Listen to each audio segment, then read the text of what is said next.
Hello, and thanks for joining us for this Tuesday Online Exclusive. I'm Michael Ash. And I'm Hannah Masson. We begin with a group of students trading their fall break vacation for some hard work. Our Maeve Ashbrook has more. Victims of Hurricane Florence are still recovering after the storm hit the Carolinas a month ago. Service Learning Director Mary Morrison is organizing a group of volunteers to travel to Fayetteville, North Carolina.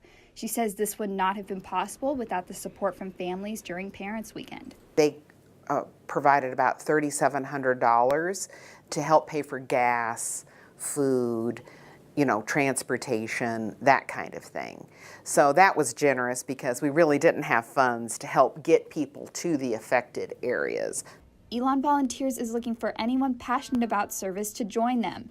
Elon Senior, Audrey Funk, is one of those students. Especially being at Elon, we're from all these different states, but North Carolina is our home right now, and I think it's important to help in any way that we can. Morrison, who has worked in higher education for 20 years, says she values community engagement and hopes students will learn lessons they can take back to their communities. For me, the exciting thing is to see students discover this work and to get out in the community and meet people that they would never meet and hear people's stories that they would never hear, and to see the excitement that they have coming back and say, I got more from that than I gave. Even though Elon wasn't directly hit by the storm, both Funk and Morrison say it is important that Florence relief is an ongoing effort. If there is any way to help, we have access and we can. And since Elon is coordinating different trips, I think it's a responsibility of students here to reach out and help if they can. Morrison is working on coordinating dates for future trips to Fayetteville in December. Maeve Ashbrook, Elon Local News. Elon Volunteers has trips to Fayetteville on October 11th, 20th, and 27th. Students can sign up on Phoenix Connect. And when we get back from fall break, an Elon experience not seen since 1999. President Connie Book's inauguration is scheduled for Thursday, October 18th. Former President Leo Lambert says Book's inauguration will be a symbolic moment for the institution. I think it is not just about Dr. Book taking the oath of office and having a medallion put around her neck by the chair of the Board of Trustees. It's literally the whole community surrounding you, and faculty and staff and students, and coming together. For more of our interview with Leo Lambert and other notable campus leaders, be sure to tune in to our special inauguration coverage starting with ELN Morning at 10 a.m. on October 18th. Our live inauguration special will begin at 2:45 p.m. on Facebook Live and YouTube. Pandora's Pies in downtown Elon is raising money for breast cancer awareness. For the entire month of October, customers can buy garlic knots shaped as ribbons.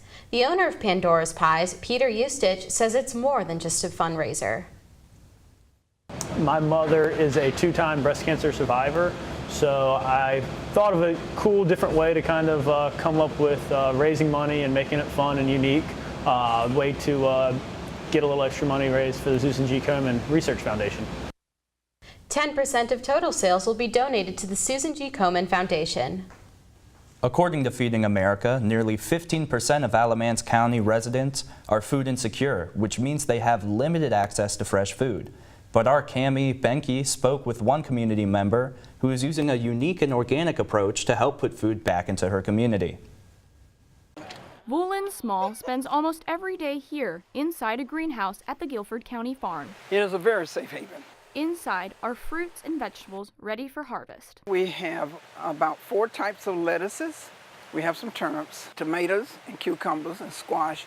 It's a form of agriculture called hydroponics, which means the only ingredient needed for plants to grow is water.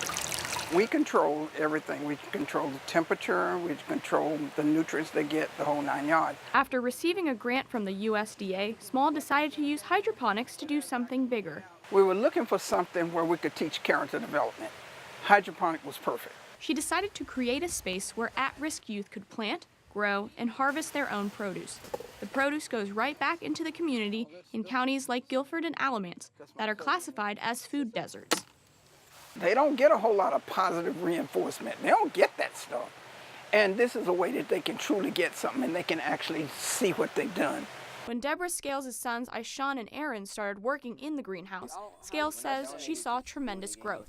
I've seen a change in the way they socialize, and how they interact is very positively impacted me and the environment in our home. It just does your heart. It's a heart therapy for me. It's nothing else. It's just heart therapy for me. Working to reap what she sows.